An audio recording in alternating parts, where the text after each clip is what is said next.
El gerente del banco palideció por completo. Sus manos temblaron mientras alcanzaba el teléfono. «Cierra las puertas del frente», le dijo a su asistente, «y llama a la policía ahora mismo». Me miró como si acabara de entregarle una granada activa en lugar de la vieja libreta de ahorros de mi abuelo muerto. La misma libreta que mi madre tiró a la basura apenas ayer, llamándola chatarra inútil que debió quedarse enterrada con él. Estaba tan segura de que no significaba nada. Resulta que algunos secretos se niegan a quedarse en la tumba, y algunos de ellos tienen dientes afilados. Pero me estoy adelantando. Déjenme empezar desde el principio. Mi nombre es Daniela Guerrero. Tengo 31 años, y hasta esa mañana pensé que lo más emocionante de mi semana sería pelear con mi casero por el calentador roto de mi departamento. Trabajo como asistente legal en un pequeño despacho de abogados en Querétaro. No es glamoroso. El pago es modesto. Mi carro tiene 12 años y hace un sonido como de ballena moribunda cada vez que doy vuelta a la izquierda. Pero soy buena en mi trabajo porque noto cosas. Hago preguntas. No suelto nada hasta encontrar respuestas. Mi familia siempre ha considerado esto un defecto de carácter. El funeral fue un martes. Mi abuelo Ernesto Guerrero había fallecido a los 89 años. Vivía en una modesta hacienda a unas 2 horas fuera de la ciudad, el tipo de lugar con un portal amplio y campos que se extendían hasta el horizonte. Todos asumían que no tenía nada, solo un anciano en una casa vieja, viviendo sus últimos años en tranquila simplicidad. Eso es ciertamente lo que mi madre quería que todos creyeran. El servicio fue pequeño, eficiente y frío, exactamente el estilo de Mercedes. Mi madre siempre ha creído que las emociones son una forma de debilidad y los funerales no son la excepción. Organizó todo como un evento corporativo. 30 minutos para la ceremonia, 45 minutos para la recepción y luego todos a casa, sin quedarse de más, sin lágrimas innecesarias. El catering era de un lugar que claramente creía que la mayonesa era un grupo alimenticio. Mi abuela se habría levantado de su tumba solo para quejarse de la ensalada de papa. Ella tenía estándares. Mercedes no. Mi hermano Ricardo apareció 40 minutos tarde con un traje que costaba más que mi carro. Dijo que el estacionamiento estaba difícil. La hacienda tiene un lote de grava del tamaño de una cancha de fútbol. Pero claro, Ricardo, el estacionamiento. Apenas parecía triste. Aunque Ricardo nunca ha sido particularmente bueno con emociones que no lo beneficien directamente. Abrazó a nuestra madre, estrechó algunas manos y pasó la mayor parte de la recepción revisando su celular, probablemente monitoreando sus inversiones. A Ricardo le encanta hablar de sus inversiones. Me quedé en una esquina viendo a mi familia interpretar el dolor como una obra de teatro y pensé en mi abuelo. Ernesto Guerrero fue contador durante 40 años. Los números eran su lenguaje. Podía mirar una hoja de cálculo y ver historias que otros perdían. También era ajedrecista, y uno bueno. Me enseñó a jugar cuando tenía 7 años, sentados en ese portal amplio con un tablero entre nosotros y limonada sudando en el calor del verano. Solía decir que el ajedrez no se trataba de las piezas que capturabas. Se trataba de las posiciones que creabas, las trampas que tendías, la paciencia para esperar a que tu oponente cometiera un error. Su frase favorita era esta: la verdad es paciente. Puede esperar más que cualquier mentira. Nunca entendí qué quería decir con eso. No hasta ahora. 2 semanas antes de morir lo visité en la hacienda. Estaba débil. Su cuerpo estaba fallando, pero sus ojos eran agudos, enfocados, vivos. Agarró mi mano con sorprendente fuerza y me acercó. Su voz era apenas un susurro, pero cada palabra era deliberada. La libreta, dijo, en mi estudio. El libro de ajedrez, solo tú, Daniela, prométeme. Prometí. No entendí, pero prometí. Después del servicio funeral, la familia se reunió en la hacienda. Mercedes ya estaba caminando por las habitaciones, hablando de vender la propiedad, discutiendo compradores potenciales, calculando metros cuadrados como si el cuerpo ni siquiera estuviera frío todavía. Ricardo asentía, ocasionalmente ofreciendo sugerencias. Claramente habían discutido esto antes, probablemente mientras el abuelo aún estaba vivo. Me escapé a su estudio. Era una habitación pequeña forrada de libreros que olía a papel viejo y tabaco de pipa. El abuelo no había fumado en 20 años, pero el olor nunca se fue. Encontré el libro de ajedrez inmediatamente. Final estratégico. Guía de un maestro. Era su favorito. Habíamos discutido las posiciones de ese libro 100 veces. Lo saqué del estante y se sintió mal, demasiado pesado. Lo abrí y mi corazón se detuvo. Las páginas habían sido vaciadas. Dentro había una vieja libreta de cuero desgastada en los bordes, el tipo de cosa que podrías encontrar en una tienda de antigüedades. Se veía antigua, como algo de otra época. La llevé a la sala, curiosa, queriendo compartir este descubrimiento con mi familia. Ese fue mi error. Mercedes la vio antes de que pudiera hablar. Su reacción fue inmediata, demasiado rápida, demasiado aguda. Cruzó la habitación en 3 pasos, me la arrebató de las manos y apenas la miró antes de tirarla directamente al bote de basura de la cocina. «Esto es basura», dijo. «Cuentas viejas que ni siquiera existen. Esto debió quedarse enterrado con él». «No andes escarbando en sus cosas, Daniela. No es apropiado». Ricardo se rió desde el sofá. «Siempre tan sentimental, ¿verdad, Dani?» Se intercambiaron una mirada, breve, casi invisible, pero la vi. He pasado 8 años trabajando en un despacho legal. He visto esa mirada antes. Es la mirada que la gente se da cuando comparte un secreto. Cuando tienen miedo de que alguien se esté acercando demasiado a algo que quieren mantener oculto. Esa noche no pude dormir. Seguía pensando en la reacción de mi madre.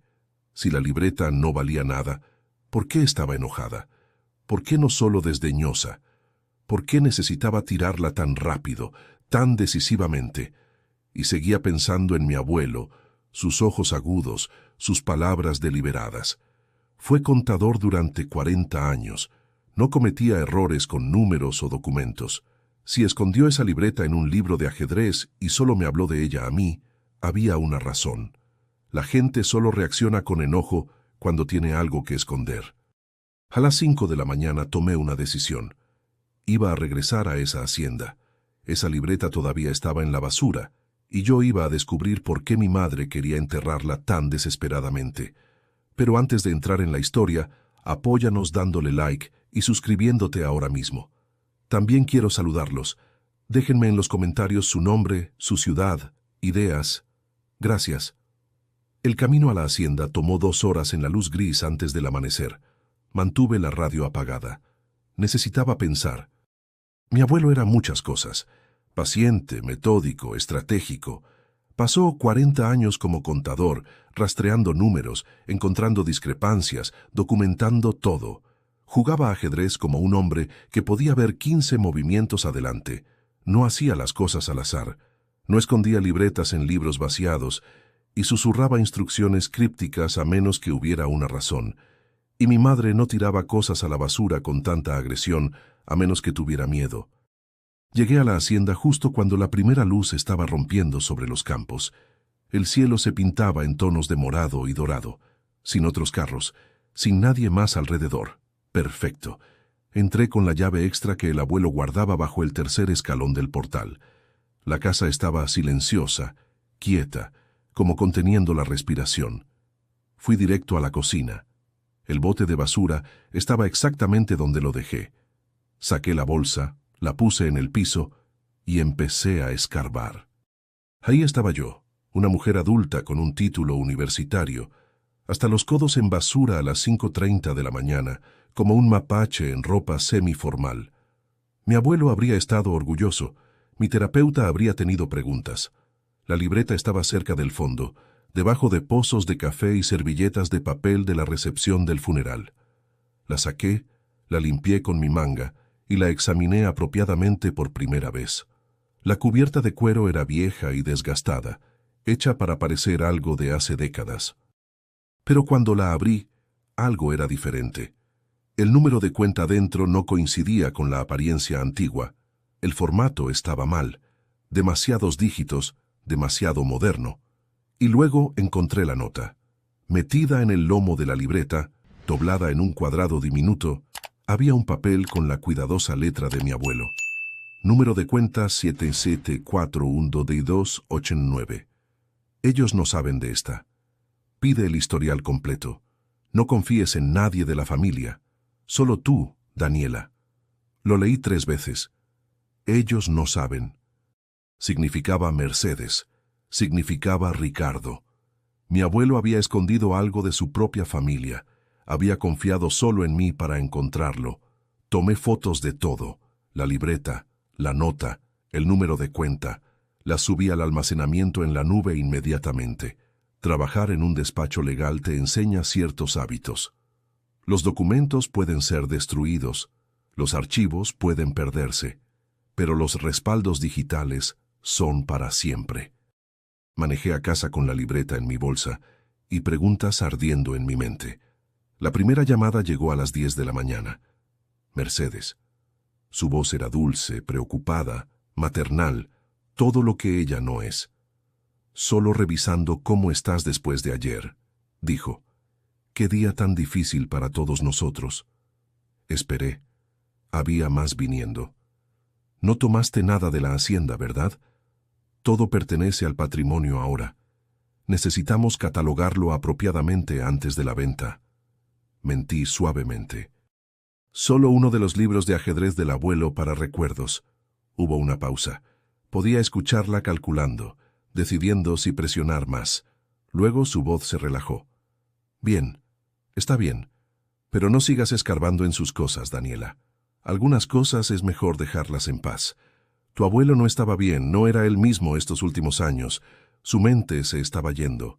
No siempre sabía qué era real y qué no. No dije nada, pero por dentro estaba gritando. Hace 2 semanas mi abuelo me miró a los ojos y me dio instrucciones específicas.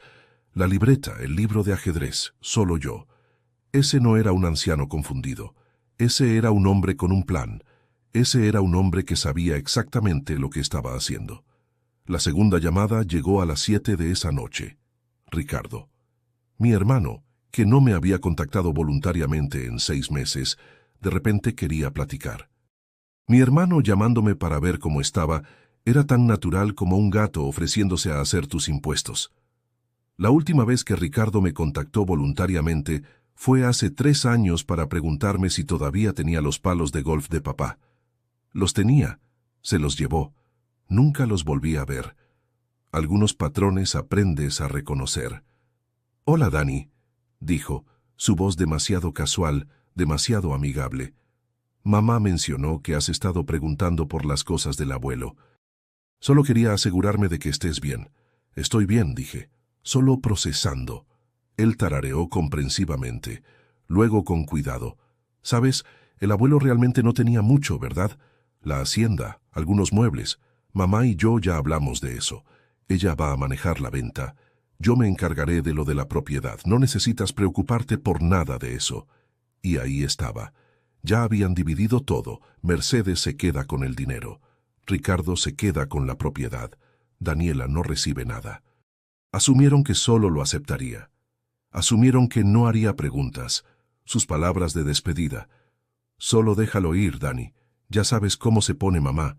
No vale la pena la pelea». Después de colgar, me senté en mi departamento y pensé en el tiempo. Mercedes llamó a las 10. Ricardo llamó a las 7, 9 horas de diferencia. Casi como si estuvieran coordinando. Casi como si estuvieran verificando qué sabía yo. Confirmando sus historias. Asegurándose de que sus mentiras estuvieran alineadas. Tenían miedo de algo. Por eso llevo registro de todo.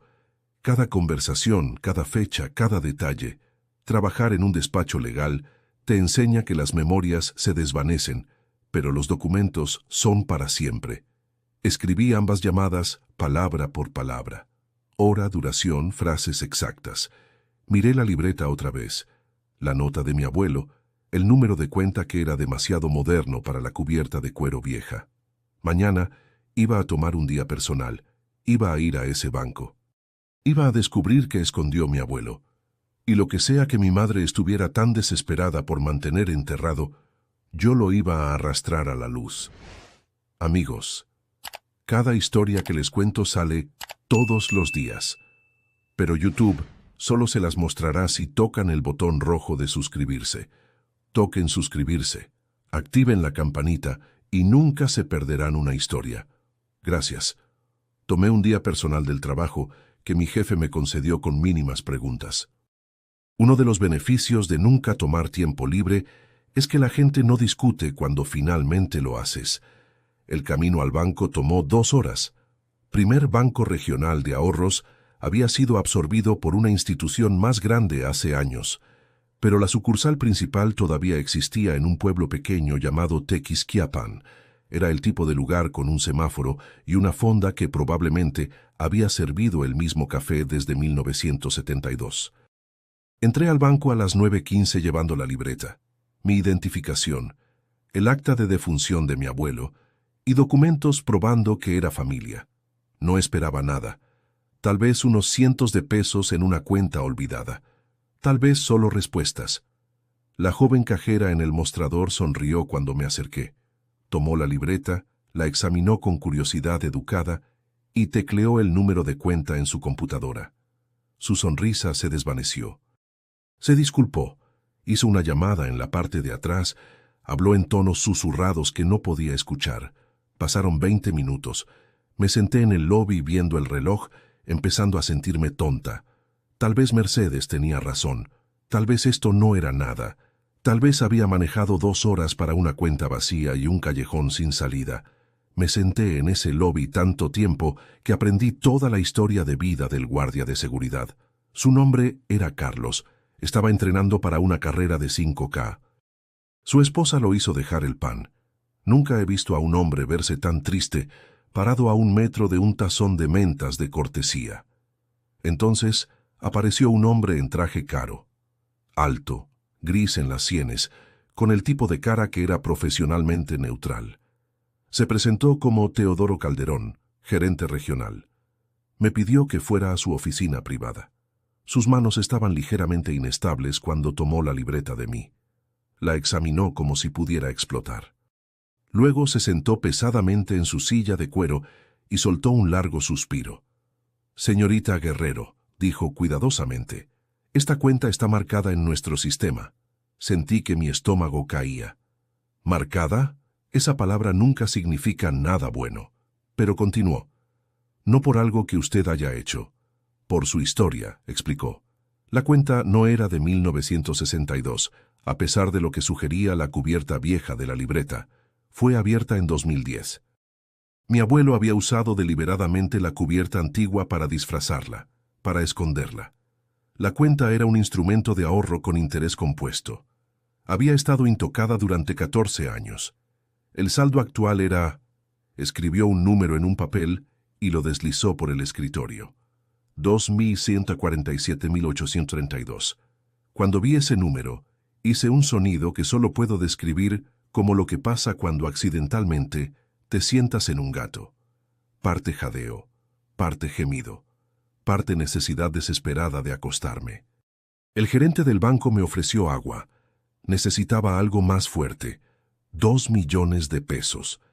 Mi abuelo, que todos pensaban que no tenía nada, que vivía en una modesta hacienda y usaba los mismos 3 suéteres durante 20 años, tenía 2 millones de pesos escondidos en una cuenta que nadie conocía.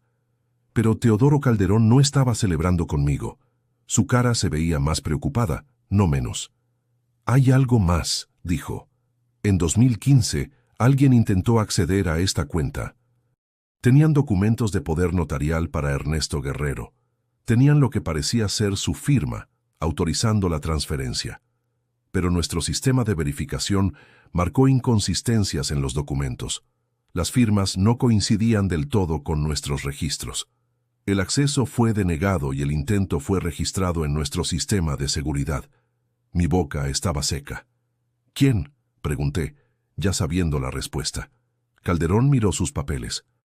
La persona que intentó acceder estaba listada como Mercedes Guerrero. Hizo una pausa. «¿Es familiar suya?». Mi madre intentó robar este dinero hace 9 años. Falló, pero lo intentó. Calderón hizo más llamadas. Llegó más gente, una mujer de su división de seguridad, un hombre de legal. Sacaron registros de sus archivos y de otros bancos donde mi abuelo tenía cuentas. El cuadro que emergió era devastador. Mi abuelo tenía dinero significativo. Una herencia de sus propios padres en 1995, cuidadosamente invertida y crecida a lo largo de los años. Para 2009, cuando mi padre murió y Mercedes se convirtió en la cuidadora del abuelo, había acumulado más de 1 millón de pesos en varias cuentas. Mercedes las encontró, y durante 5 años, de 2010 a 2015, las vació. Transferencia por transferencia, retiro por retiro, usando documentos de poder notarial y firmas que se veían auténticas, pero no lo eran.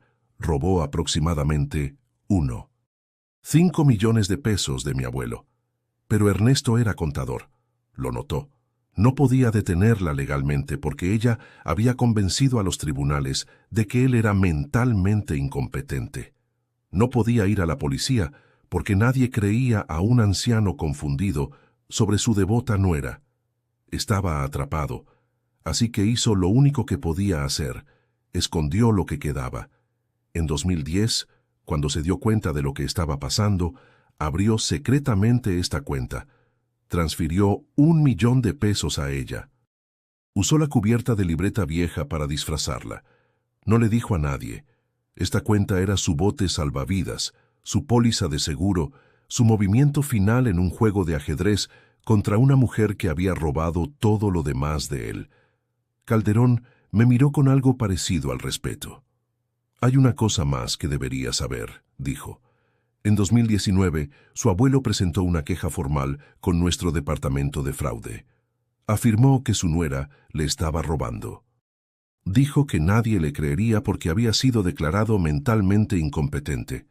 Hizo una pausa. No pudimos proceder sin la documentación original de la cuenta, sin prueba de que tenía activos a los que ella no debía acceder. Sin esto, levantó la libreta. Su abuelo estaba tratando de probar que lo estaban robando. Y ahora usted acaba de traernos la evidencia que él no pudo proporcionar mientras estaba vivo. Me senté en esa silla de cuero sosteniendo el secreto de mi abuelo muerto. Y finalmente entendí.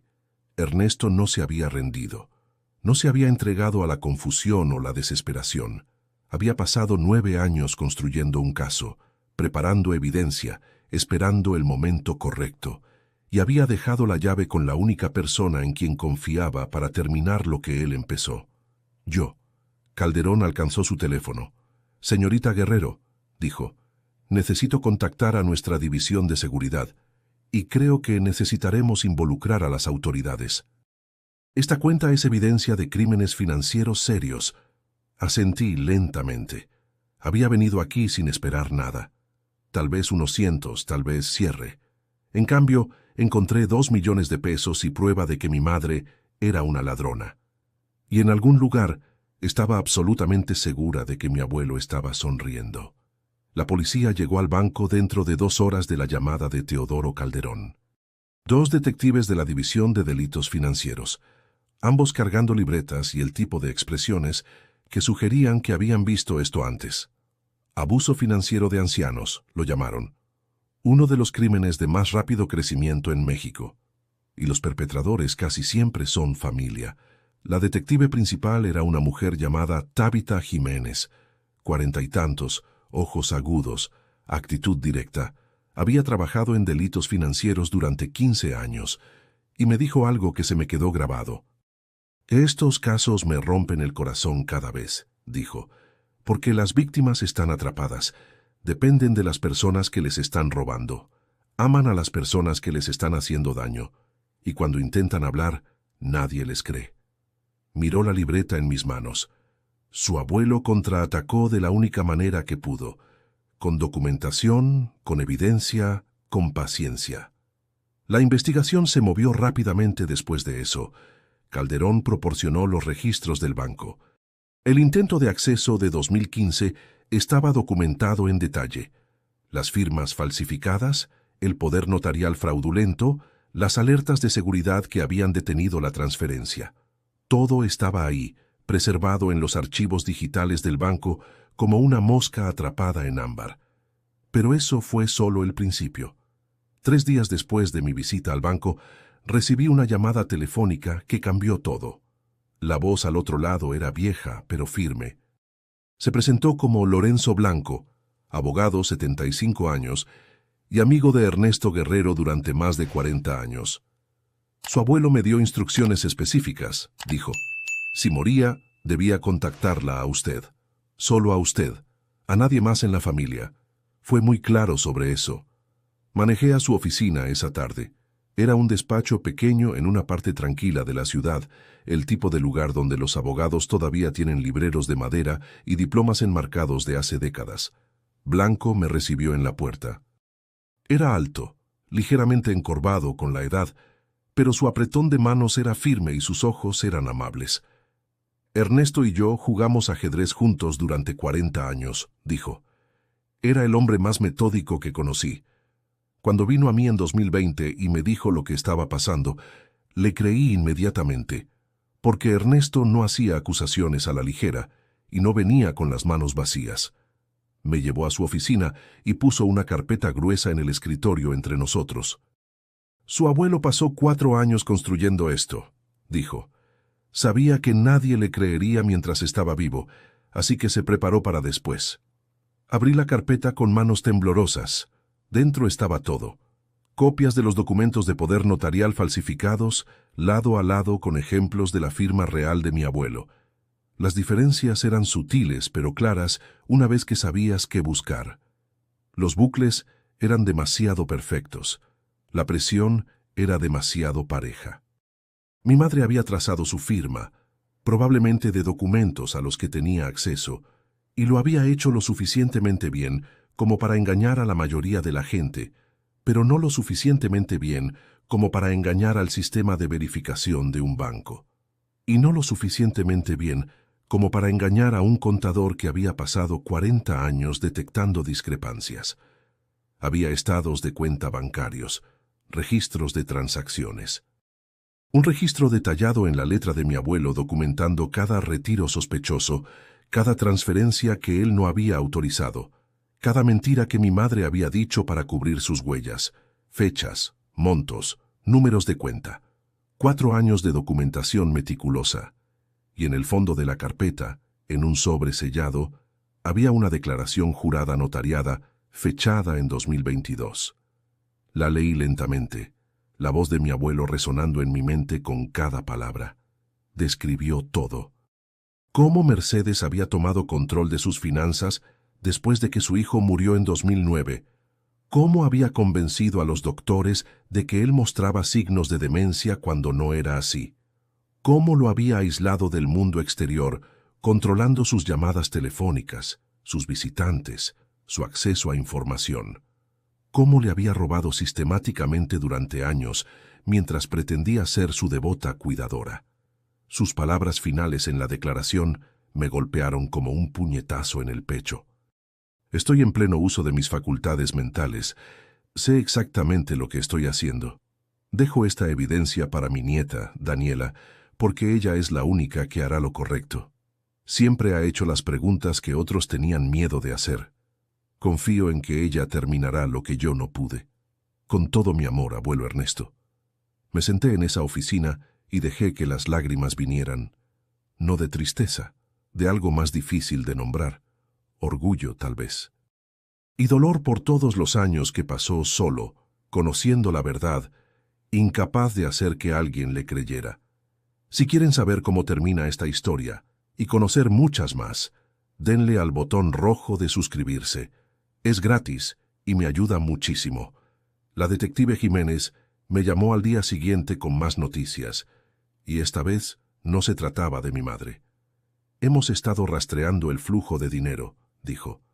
¿A dónde fueron los fondos robados después de que salieron de las cuentas de su abuelo? Y encontramos algo interesante sobre su hermano, Ricardo. Ricardo, el niño dorado, con sus trajes caros y su portafolio de inversiones y su certeza arrogante de que era mejor que todos los demás. No solo recibió dinero de su madre, continuó Jiménez, creó una empresa fachada, Inversiones Garza S.A.D.C.V., registrada usando su segundo nombre. Más de 600,000 pesos fueron lavados a través de esa compañía durante 5 años. No era un beneficiario inocente, señorita Guerrero. Era un participante activo en el esquema. Mi hermano que me había llamado para decirme que lo dejara ir. Mi hermano que se había reído de mí por ser sentimental. Mi hermano había ayudado a mi madre a robarle a nuestro abuelo y había construido todo su estilo de vida con los procedimientos. Su casa, su carro, sus inversiones. Todo era dinero robado escondido detrás de papeleo corporativo y mentiras familiares. Pero las revelaciones no habían terminado. El equipo de Jiménez hizo verificaciones de antecedentes de todos los involucrados. Procedimiento estándar, dijo, y encontraron algo en el pasado de mi madre que lo explicaba todo. En 2002, la propia madre de Mercedes había muerto. La mujer tenía aproximadamente 200,000 pesos en ahorros. Cuando el patrimonio fue liquidado, casi no quedaba nada. Otros miembros de la familia habían sospechado algo en ese momento, pero no pudieron probarlo. El dinero simplemente se había esfumado. Mi madre había hecho esto antes, con su propia madre, 20 años antes de hacerlo con Ernesto. Y mi abuelo lo había sabido, por eso nunca confió en ella. Por eso había sido tan cuidadoso, tan metódico, tan preparado. Había visto su patrón, sabía de lo que era capaz. Y había pasado sus últimos años asegurándose de que no se saliera con la suya una segunda vez. La detective Jiménez me pidió que cooperara completamente con la investigación, lo que significaba guardar silencio, no advertir a mi madre, no confrontar a mi hermano, asistir a cenas familiares y pretender que todo era normal mientras el caso se construía alrededor de ellos. 2 semanas de mentiras, 2 semanas de sentarme frente a personas que le habían robado a mi abuelo. Sonrieron en su funeral y dividieron su patrimonio como buitres picoteando un cadáver. La cena del domingo en casa de mi madre era tortura. El pollo de mi madre siempre ha sido un crimen contra las aves, pero esa noche se sintió apropiado. Ahí estaba yo, ahogándome con evidencia de mal juicio mientras estaba sentada frente a una mujer que había hecho del mal juicio toda su carrera. Mercedes habló sobre la venta de la hacienda. Había encontrado un comprador. Buen precio, cierre rápido. Ricardo asintió. Mencionó una nueva oportunidad de inversión que le emocionaba. Estaban tan confiados, tan seguros de que se habían salido con la suya con todo. Después de la cena, Mercedes me llevó aparte. Su voz era suave, preocupada, maternal. La actuación de su vida. Sé que no siempre vemos las cosas del mismo modo, dijo, pero somos familia. Tu abuelo querría que nos mantuviéramos unidos, que nos apoyáramos mutuamente. Mantuve mi cara neutral. Por supuesto, mamá, la familia primero. Durante 2 semanas tuve que pretender que no sabía que mi madre era esencialmente una criminal de cuello blanco. Cada vez que llamaba para quejarse del jardín de sus vecinos o del precio de los huevos en el súper, quería decir, ¿sabes qué más es caro, mamá? La prisión federal. Pero esperé. Documenté. Confié en el proceso. Mi abuelo me enseñó ajedrez cuando tenía 7 años. Su lección favorita. El mejor movimiento no siempre es el obvio. A veces sacrificas una pieza para ganar el juego. Había sacrificado sus últimos años tendiendo esta trampa. Sabía que no la vería cerrarse, pero sabía que yo sí. La llamada llegó un jueves por la mañana. La voz de la detective Jiménez era calmada y profesional. Señorita Guerrero, estamos ejecutando las órdenes hoy. Los arrestos serán simultáneos. Pensé que querría saberlo. Le agradecí, colgué, me senté en silencio por un largo momento. Mi madre estaba a punto de perderlo todo. Mi hermano estaba a punto de aprender que la traición tiene un precio. Y la paciencia de mi abuelo, finalmente, estaba a punto de dar frutos. Los arrestos ocurrieron a las 7 de la mañana, coordinados al minuto. Sin advertencia, sin oportunidad de que se contactaran entre ellos, coordinaran historias o destruyeran evidencia. La detective Jiménez lo había planeado perfectamente. No estuve ahí. Pero Jiménez me contó los detalles después y tengo que admitir, hubo cierta satisfacción en escucharlos. Mi madre contestó su puerta, todavía en bata, taza de café en mano. Vio las placas y los uniformes, y por solo un momento su máscara se resbaló. Imagino que se veía como una mujer viendo su mundo entero colapsar en cámara lenta.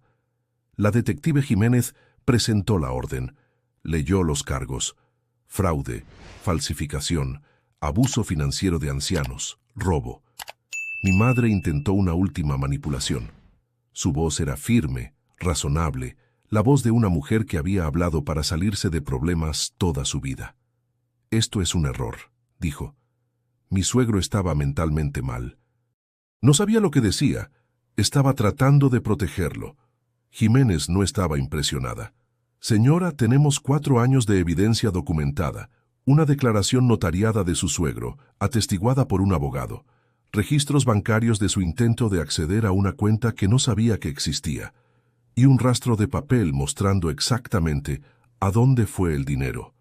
Esto no es un error. Estos son consecuencias». Mi madre fue esposada y llevada al auto policial, sin gritos, sin escena dramática. Solo la muerte silenciosa de una mentira que había durado 15 años. Al otro lado de la ciudad, al mismo momento, mi hermano estaba en su oficina. Estaba en una junta con clientes cuando los oficiales entraron. Escuché que se puso completamente pálido. Intentó explicar que debía haber alguna confusión. Intentó mencionar a su abogado. Los oficiales no estaban interesados en negociación. Ricardo fue esposado frente a sus colegas. Su reputación murió en ese momento. Lo que sea que había construido, la imagen que había cultivado se había ido. No te recuperas de ser arrestado por lavado de dinero en tu propia sala de juntas. El caso se movió por los tribunales durante los siguientes meses. Asistí a algunas de las audiencias. Vi cómo se acumulaba la evidencia. Vi cómo la expresión confiada de mi madre lentamente se desmoronaba conforme el alcance del caso de la fiscalía se hacía claro. Su abogado intentó de todo. Afirmó que Ernesto era mentalmente incompetente, así que su declaración era inválida. La fiscalía trajo a 3 doctores que habían examinado a mi abuelo a lo largo de los años. Los 3 testificaron que Ernesto no mostraba signos de demencia. Era agudo, coherente, consciente. El fallo de incompetencia, explicaron, había sido basado en información falsa proporcionada por Mercedes misma. Ella había convencido a los tribunales de que su suegro estaba perdiendo la cabeza para que nadie le creyera cuando dijera que ella le estaba robando. El juez no fue comprensivo. El abogado de Ricardo intentó un enfoque diferente. Vino a mí en privado con una oferta. Ricardo testificaría contra nuestra madre a cambio de una sentencia reducida. Afirmó que había sido manipulado, que no sabía el alcance completo de lo que estaba pasando, que él también era una víctima. El abogado entregó el mensaje de Ricardo cuidadosamente. Su hermano dice que quiere arreglar las cosas. Está dispuesto a cooperar completamente. Pensé en ello por exactamente 3 segundos. Dígale a mi hermano que nuestro abuelo me enseñó ajedrez, dije. Y en ajedrez no negocias con peones. No importó de todos modos. Los fiscales no estaban interesados en la cooperación de Ricardo. La empresa fachada probó que no era un receptor pasivo de generosidad familiar. Había creado estructuras corporativas para esconder dinero robado. Había firmado documentos, había hecho transferencias, sabía exactamente de dónde venía el dinero y había ayudado a ocultarlo, sin trato. Cargos completos. La audiencia de sentencia fue en un día frío de febrero, 3 meses después de los arrestos. Juzgado federal. Paredes paneladas de madera. La bandera mexicana colgando detrás del estrado del juez. Antes de que se leyeran las sentencias, el fiscal pidió presentar una declaración de la víctima, de Ernesto. La sala quedó en silencio mientras leía sus palabras en voz alta. Mi nuera robó mi dinero y mi dignidad. Convenció al mundo de que estaba perdiendo la cabeza mientras vaciaba mis ahorros de toda una vida. Nadie me creyó. Pero no estoy confundido. Sé exactamente lo que me están haciendo y estoy dejando un registro para que algún día la verdad salga a la luz. Vi la cara de mi madre mientras esas palabras llenaban la sala. Miraba fijamente al frente, sin expresión, pero sus manos temblaban. Ricardo no me miraba a los ojos. Se veía más pequeño de alguna manera, disminuido. El hermano confiado y exitoso que siempre me había menospreciado se había ido. En su lugar, había solo un hombre que había apostado todo a una mentira y perdió. El juez dictó las sentencias. Mercedes Guerrero, 7 años en prisión federal, sin posibilidad de libertad anticipada. Restitución completa ordenada. Todo lo que poseía sería liquidado y devuelto al patrimonio. Ricardo Guerrero, 3 años en prisión federal. Condena por delito grave que lo seguiría el resto de su vida. Su carrera de inversiones, su reputación profesional, su imagen cuidadosamente construida de éxito. Todo había terminado. Me senté en esa sala y sentí algo que no esperaba. No triunfo, no satisfacción, solo un sentido tranquilo de finalización, como un libro finalmente llegando a su último capítulo. Después de la audiencia, la detective Jiménez me encontró en el pasillo. Su abuelo estaría orgulloso, dijo. Él luchó durante años. Usted lo terminó. Le agradecí. Estreché su mano. Salí del juzgado hacia el aire frío de febrero. Más tarde, el abogado de Ricardo me llamó una vez más. Preguntó si consideraría visitar a mi hermano en prisión. Dijo que Ricardo quería disculparse, quería explicar. Dije que lo pensaría. Todavía lo estoy pensando. Han pasado 6 meses. Probablemente seguiré pensando. Algunas disculpas llegan demasiado tarde para importar. Algunas explicaciones no merecen ser escuchadas. Mi teléfono vibró. Un mensaje de texto de Lorenzo Blanco, el abogado de mi abuelo. Tu abuelo dejó algo más para ti. Un último artículo. Cuando estés lista, ven a mi oficina. Una sorpresa más. Un movimiento más desde más allá de la tumba. Ernesto todavía no había terminado. Visité la oficina de Lorenzo Blanco 2 días después de la sentencia. El viento de febrero era amargo, pero el sol brillaba y por primera vez en meses sentí que podía respirar. Blanco me esperaba con té y un sobre único en su escritorio. Mi nombre estaba escrito al frente con la cuidadosa letra de mi abuelo. Me pidió que te diera esto después de que todo estuviera resuelto, dijo Blanco. Fue muy específico sobre el momento. Quería que lo leyeras cuando pudieras apreciar lo que significaba. Tomé el sobre. Se sentía ligero, solo papel, pero sabía que contenía algo pesado. Antes de que lo abriera, Blanco explicó el resultado legal. Los 2.1 millones de pesos en la cuenta oculta ahora eran míos. El testamento de Ernesto, guardado de forma segura con Blanco durante años, me nombraba explícitamente como la única beneficiaria. Mi madre y hermano fueron específicamente excluidos con documentación explicando por qué. Además, el proceso de restitución había comenzado. Los activos confiscados de Mercedes y Ricardo serían liquidados y añadidos al patrimonio. Los procedimientos de la venta de la hacienda que mi madre había planeado quedarse vendrían a mí en su lugar. Herencia total, una vez que todo fuera procesado, sería aproximadamente 2.5 millones de pesos. Asentí, pero el dinero se sentía abstracto, distante. Lo que realmente quería estaba en ese sobre. Lo abrí cuidadosamente. Dentro había 2 páginas cubiertas al frente y atrás con la letra de mi abuelo. La carta estaba fechada un mes antes de su muerte. Mi queridísima Daniela, comenzaba, si estás leyendo esto, entonces encontraste la libreta, seguiste el rastro, hiciste lo que sabía que harías. Explicaba todo. ¿Por qué me eligió a mí? ¿Cómo documentó cada paso? Su amor por mí. Sus palabras finales. Vive bien, Daniela. Usa el dinero para algo que importe. Construye algo que dure.